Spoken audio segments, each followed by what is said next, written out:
Экинчиден Маалымат жыйынга жергиликтүү бийлик баш болгон тийиштүү кызматтардын өкүлдөрү, Каниет реабилитациялык борборунун жетекчиси катышты. Анда зомбулукка кабылган аял жана жалгыз уулу атасын кечиришкени маалымдалды. Ага карабай өкмөттүк деңгээлде бул иш көзөмөлгө алынып, тергөө иштери улантылууда. Жабырлануучу сотко дагы, тергөөчүгө дагы тосмо арызын берип, күйөөсүн кечиргендиги жөнүндө билдирген.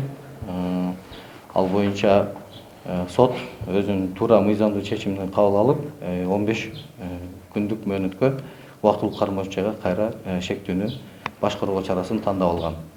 Белгилеп коюшум керек, бул иш анын тосмо арызынын жазабы, башка нерселер болобу каралбастан мыйзам чегинде эмне кандай көрсөтүлгөн болсо толук кандуу объективдүү териштирилип, тергөө амалдары толугу менен жүргүзүлүп, соттун кароосуна жиберилет. Ошондой эле тергөө учурунда жабырлануучу Ош облусундагы эжесинин үйүнөн бир күнгө кечигип келген үчүн сабалганы белгилүү болгон. Өз аялына аеосуз мамиле жасаган тургун болсо, өз көрсөтмөсүндө мас абалда мындай кадамга барганын айткан. Учурда жабырлануучу бир туугандарынын үйүндө.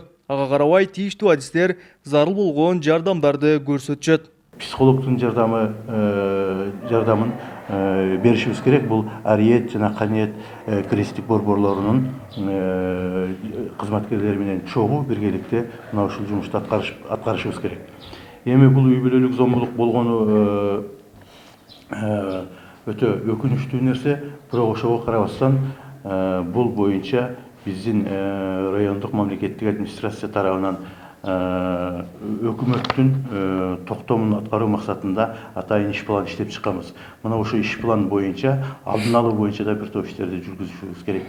Өкүнүчтүүсү, зомбулук көргөн аял ден соолугунан мүмкүнчүлүгү чектелген жаран болгон. Анын жолдошу менен бойго жеткен бир гана уулу болуп, алда окуя болгон учурда жумушта болгон. Ал эми интернетке тасманы тарткан аял жабырлануучунун кошунасы болгон. Ал өз көрсөтмөсүндө мас абалдагы эркек киши окуяны тасмага түшүрүүгө мажбурлаганын билдирген.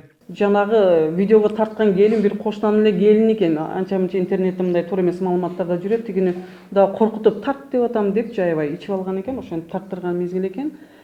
Акниет реабилитациялык борборунун жетекчиси жогорудагы окуя жыл башынан бери аялдардын сабалып кордук көргөн 4-чү учур экенин белгилейт. Ал мындай учурлардын алдын алуу үчүн күнөөлүүлөр сөзсүз жазага тартылышы керек дейт.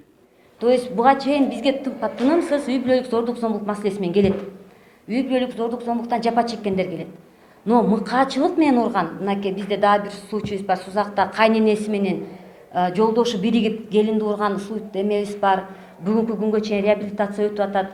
Андан сырткары мына Алабука районунда бар, даже күйөөсү аялын өлтүрөмүн деп бизге алып келгенди, мындайча айтканда эмебиз бар, юридикалык консультация алып атат.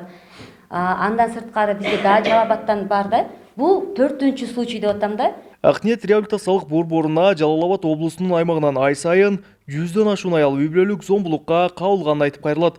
Адистер Кыргызстанда жыл сайын мындай учурлар миңдеп катталарын айтып келишет. Калбек Көчкөнбай уулу, Тынчбек Тоолдаев, Жалал Абад облусу.